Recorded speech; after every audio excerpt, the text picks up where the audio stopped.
Hello বন্ধুরা, আশা করি তোমরা সবাই ভালো আছো আর আমিও ভালো আছি। তো দেখো, চলে গেছি সকাল সকাল রান্নাঘরে।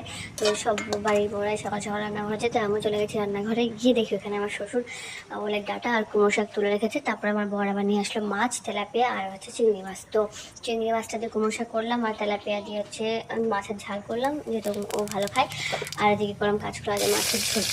তো দেখো, আমি কুমড়ো শাকটা কীভাবে রান্না করছি। প্রথম রাঁধুনি করে নিলাম, করে নেওয়ার পর তোমার রসুন আর কাঁচা লঙ্কা দিলাম। রসুনটা যখন একটু লাল লাল হয়, তারপরে কুমড়ো শাকটা দিয়ে দিয়েছিলাম। দিয়ে দেওয়ার পর একটু হালকা কুমড়ো শাকটা নেড়ে একটু জল দিলাম।